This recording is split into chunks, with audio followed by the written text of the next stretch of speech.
Thank you for joining us for another interview. Today we have a newcomer to Nagoya Players, Erica Hara. Erica, hello. Hi. Erica comes from the States, and we want to introduce you to her. She's going to be part of the Edward Albee Showcase next month in April. So, Erica, for the people who haven't met you before, please introduce yourself. Sure. Well, as you said, my name is Erica, and I am from the South Carolina, Georgia area of the United States. I moved to Japan about 6 years ago, and I have been in the Tokai area ever since. I've been to Japan quite a few times before that. I came for sightseeing all the way back, starting in, 2010, I think, was the first year. 2009 was the first year I ever came to Japan. And I've been a few times for sightseeing. But in 2017, I moved here and I'm working my way to that permanent residency. It is the golden ticket. It really is. Other than So, that, I recently got married and I'm really happy to be here. right, well, congratulations. And I guess a belated welcome to Japan. Oh, thank you. But you are involved in theater now, and this is the first time you're going to be on stage in Japan.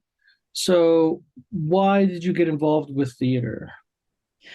Well, I have a little bit of a background in like LARP, live action role play. I did a little bit with the SCA, which is the Society for Creative Anachronisms in the US.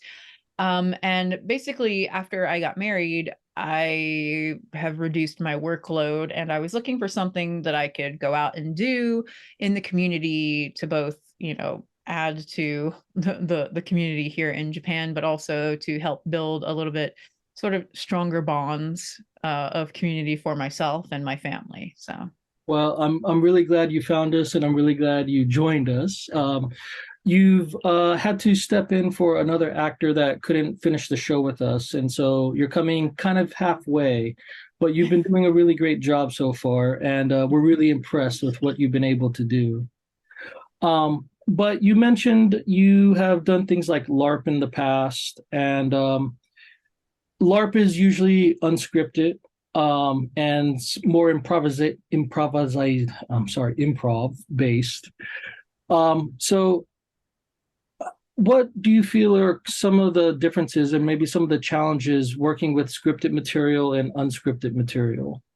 well, I think the biggest difference is in LARP and FCA, you really just get to respond the way you get to choose how the character feels, and so you are the character. And some people, they really separate who they are, their personality versus their character's personality, or you can just play yourself in a medieval setting. And so, having complete and utter creative choice over the words you say, your body language, your character's actions are quite different than a scripted play where it's like, this is the established character. You get to add your own kind of flair to it, but it's your job to understand the character's motivations, not to create the character's motivations. Um, And it's also just absolutely kind of terrifying to have to memorize a set of dialogue and knowing that, well, if I make a mistake with my dialogue, then maybe the next person's gonna make a mistake with their dialogue. Whereas with kind of improv stuff, you're just like you just say whatever you say. yeah, so scripted work can be a lot more challenging because you don't have the kind of the wiggle room to go off script or you'll derail the show. But I do think it really helps hone a lot of it teaches you to be disciplined with your acting and how to bring structure to acting. Um, how are you finding your acting is changing by working on this show? Currently, I have picked up a slight British accent because of my co-actor Michael. Him standing next to me every time he says a line, my brain is like, "Oh, I like this accent. Let's use it." And I find that I have picking that up a little bit just in my everyday speaking. Yeah, Um, Michael has that effect on us. So we he all does get a little more sound, British. yeah, he does sound sometimes very very charming when he talks. Yeah, but otherwise it's, I don't know, it's, when you're improving your little internal monologue that's just constantly going, if you're the kind of person that has that, that's perfectly okay, because you can be like, oh, I'm gonna steal that, oh, I'm gonna steal that part. But when you're having to do the lines, it's very annoying, because my internal monologue is like, oh my gosh, is that my next line? What's my next line? Am I supposed to say, did he say the right line? Am I responding correctly? And it's having, I'm having kind of a difficult time learning to not listen to the monologue in my head, but instead to actively listen to the people around me on the stage. And, it's sort of a mix of having the words memorized plus listening to what the other people on the stage are saying. And I'm getting a little bit better at it, but it's a lot harder than I expected it to be, to get that voice to be quiet. Yeah, it does take quite a bit of practice and training, but you're doing well. You're getting there, and it's things. We say things like you have to become the character, and when you're working with scripted material, that's really what you're aiming to do. You're losing yourself in the world of the play and becoming this new character.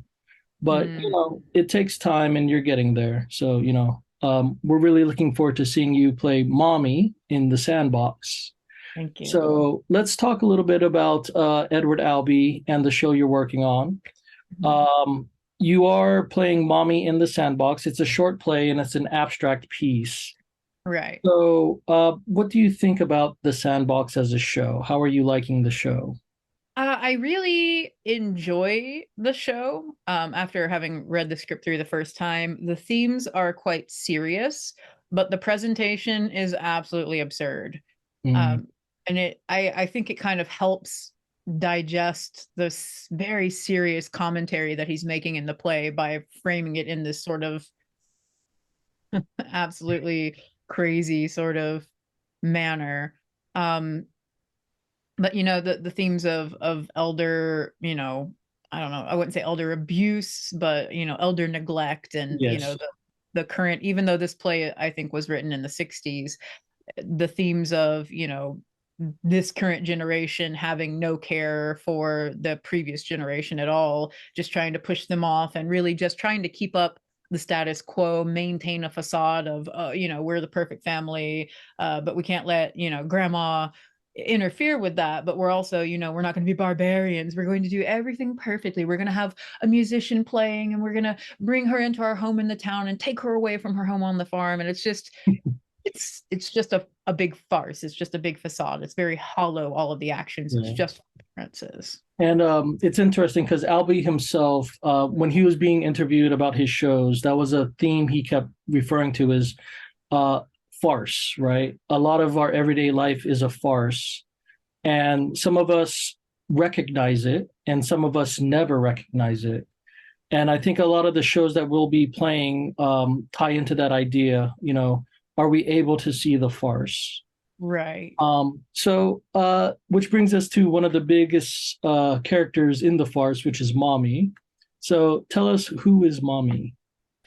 Mommy is your quintessential sort of wasp, right? This white Anglo-Saxon woman, perfectly manicured, married, rich, and is just absolutely obsessed with keeping that white picket fence, perfect relationship, perfect life facade up. Yeah. And she's, she feigns the sadness, and oh, I'm so, grandma's dying, I just can't help it. But it's like, you're the one that put grandma here. Yeah. So So yeah, that's the irony in that character as well, right? That she's created the situation that she believes she should be sad about. right. It's So manufactured. yeah, Mommy is a hard character to like, but you're playing Mommy very well, and but we really like you. So Well, I'm basing my performance of her on someone from my own my own life well, who that's similarly behaved this way towards an elder in their life. So I'm like, I'm focusing on, I'm like channeling that person. yeah. I think what you're bringing to the character is actually quite fresh. And there's moments in this play, it's a short play, but the little moments that we have are actually very impactful. So I really want people to come see you play this character, and I think you will. I think you will touch people when they see you do your thing. Oh Um, God, I'm so, nervous.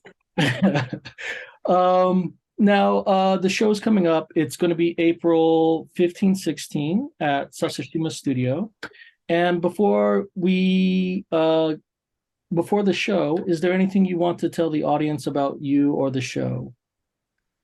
Just I would say, even if you don't think that, this sort of theater is your thing, I think that these shows that we're performing, these Albee shows, are honestly, I feel like everybody in our modern world can sort of relate to them. They've either experienced this situation, they've seen this situation happen to others, or I think that it's really good to see it presented this way. Kind of, I feel like it kind of helped me. I was like, when I first read it, I'm like, I get this. I feel this. And it's like, it helps you kind of process that situation in a more, like a safe space, I guess, for lack of a better wording. Yeah. But I think that everyone who has had to deal with, the passing of a grandparent or a parent should come and see the show, because I think that it would really help.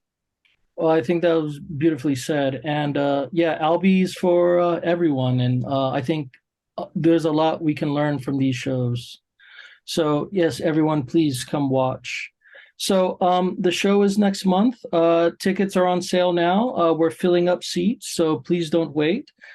For information about the show and tickets and times and dates, please visit our website, nagoyaplayers.org. So thank you everyone for watching the interview, and please join us again for the next one. All Thank right, see you. you later.